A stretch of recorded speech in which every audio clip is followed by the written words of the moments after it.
How did we ever get around before GPS? Maps. We're going to try and find ourselves in the good old days. Next.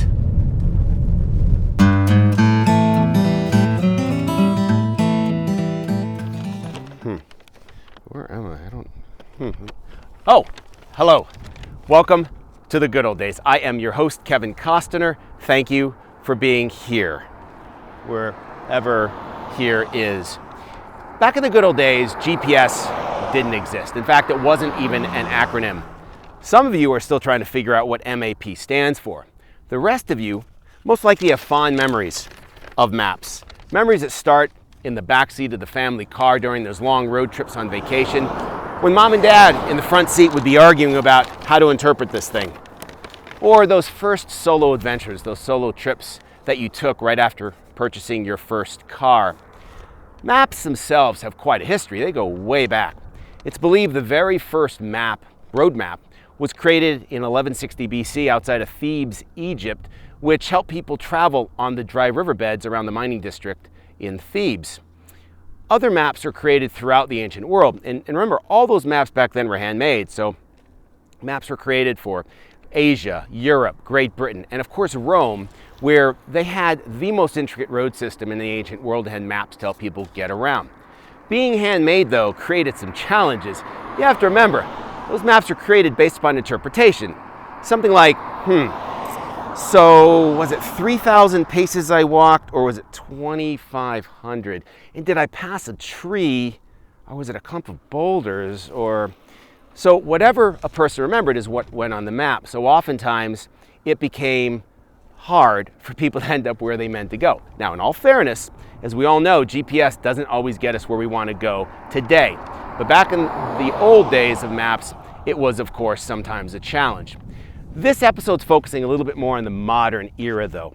And that modern era started with the automobile. You have to remember, before the automobile, communities were smaller. People didn't go very far because they had to travel by horse. They had to walk, horse and buggy. So town to town could take hours. But with the advent of the automobile, all of a sudden, people had the freedom to spread out, to go beyond their communities, travel further. Roads, of course, back then were primitive to non-existent. But in 1904, a company called Rand McNally came out with the first road map that was for New York and vicinity. They were joined a little later in 1909 by General Drafting, and then in 1926 by a company called Gusha. Together, those three companies produced, between 1920 and 1980, nearly all of the 8 billion road maps that were produced, most of them being given away for free at what were called service stations back in the day.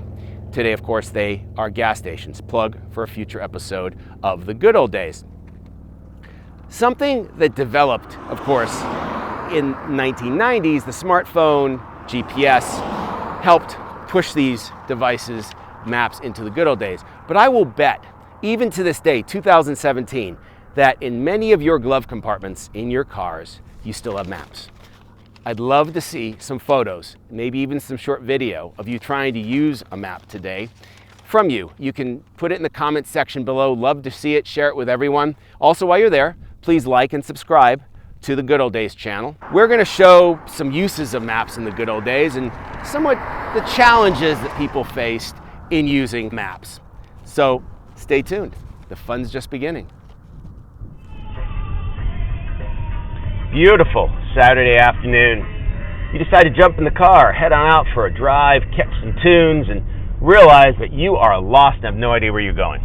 No GPS back in those days, so you prepared. You had your trusty map on the seat next to you, so you lock your legs on that steering wheel, and nothing complicated about trying to read this thing at 50, 60, 70 miles an hour. Find out where it is you're trying to go.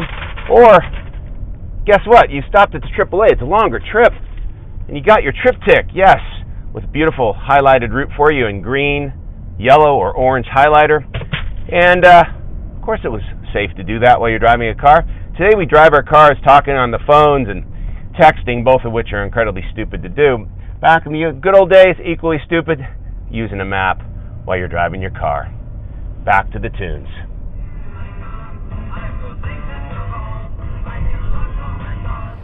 In my solo drive, you heard me talk about the TripTik from AAA, and some of you are still trying to figure out what MAP stands for, so the TripTik will not be something you're familiar with.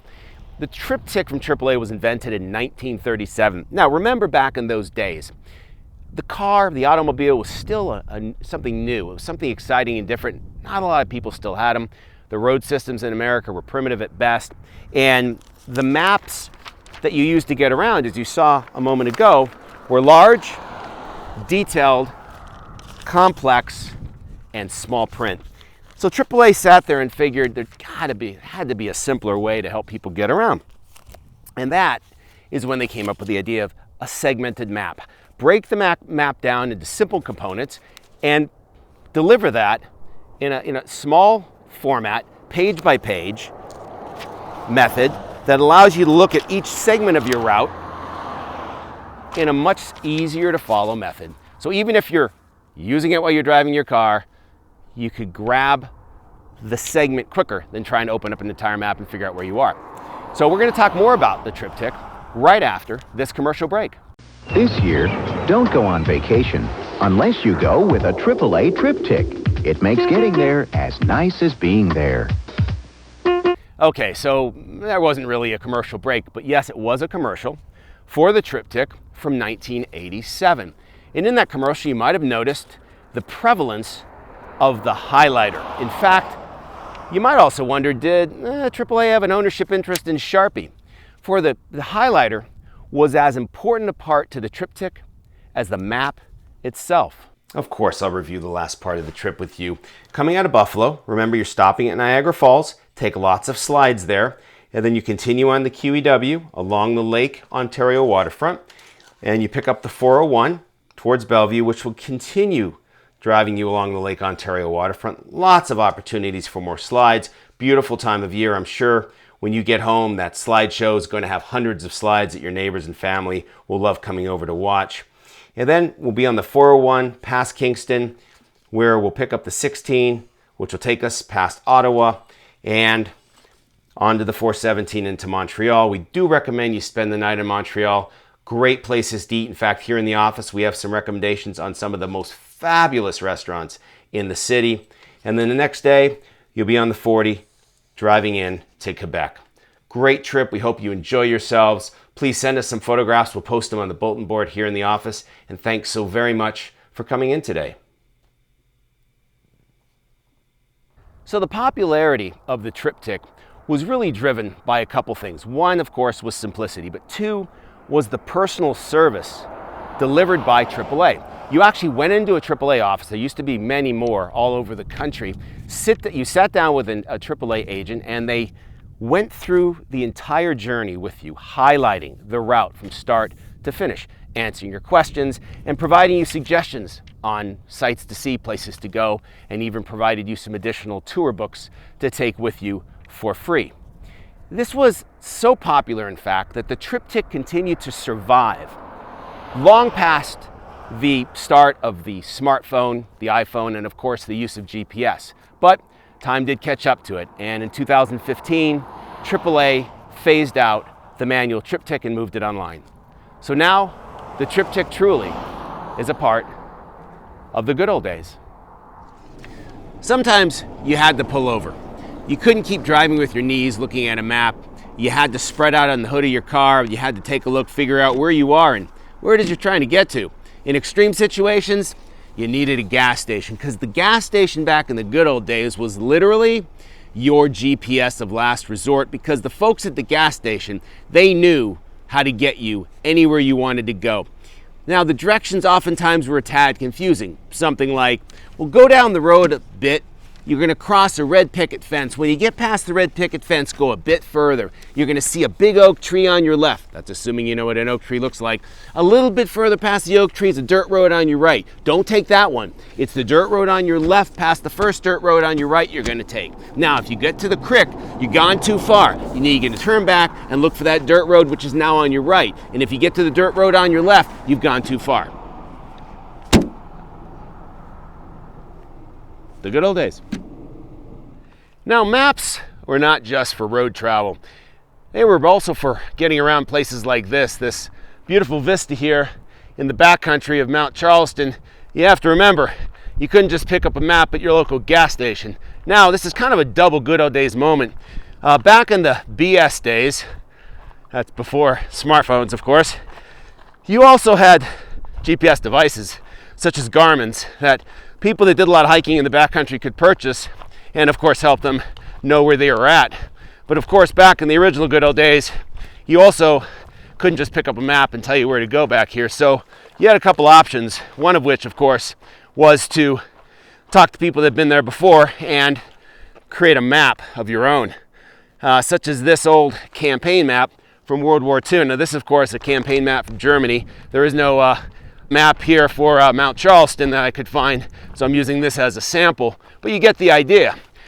Someone would draw out for you where you'd go, landmarks to look for to make sure you turn the right way, and examples of other landmarks to look for that might tell you that you started going the wrong way, because certainly you didn't want to get trapped out here when the weather turned bad and have to have a whole bunch of people come and look for you.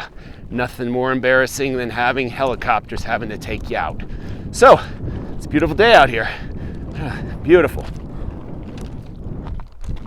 So here I am at my destination. What's behind me here that I'm now touching is the oldest living thing in the world. This is a bristlecone pine tree. They grow in very select places around the world. One of them happens to be Mount Charleston outside of Las Vegas. This tree is upwards to 3,000 years old. Somebody came up here, they were the first person, and they drew out a map on how they got here, and they gave other people the opportunity to discover this place as well. If it wasn't for those maps, people would never have expanded out of their very communities. So I want to challenge you, next time you want to go exploring, turn off your smartphone, draw out a map after doing some research. Now be safe, don't take unnecessary risks, and then send me pictures of your map and your exploration, maybe a short video in the comments section below. I'd love to see how you've explored using maps that come from the good old days. Back in the good old days, that seat, shotgun, was the official navigator. You had a job to do. Hey, wake up, I need to know if I'm taking the 60. Hey, come on, stop sleeping. What? I need to know. What do you want? I need to look at the map. I don't want to look at the map. Am I taking the 60 or not? I don't know. I don't know how to read the You navigate. I was sleeping. The good old days. Getting around in the good old days was quite the adventure. Back when the first cars were being sold and people were discovering they could travel beyond their towns and that there was a world out there to explore, they needed a means to get out there and get back without getting lost. And the GPS of the good old days, maps, they were there to help them do it. As the years went by and more cars were sold, people started taking trips further and further from home, and maps needed to evolve as well. And the AAA stepped up and invented the TripTik that simplified a complex map and broke it down into simple to follow, easy to read segments. Until the 1990s, when the smartphone and GPS came on the scene, maps were the method that people used to get around. Every car had a glove box full of maps, in fact. That's almost 100 years that maps were around. Makes you wonder, will smartphones be around in the year 2090? Something else to keep in mind. No matter how far technology goes, no matter where GPS evolves to, the one thing that will never ever come again is the feeling of pure satisfaction that everyone felt when they took one of these completely unfolded maps and folded it back up correctly the very first time. It's the good old days.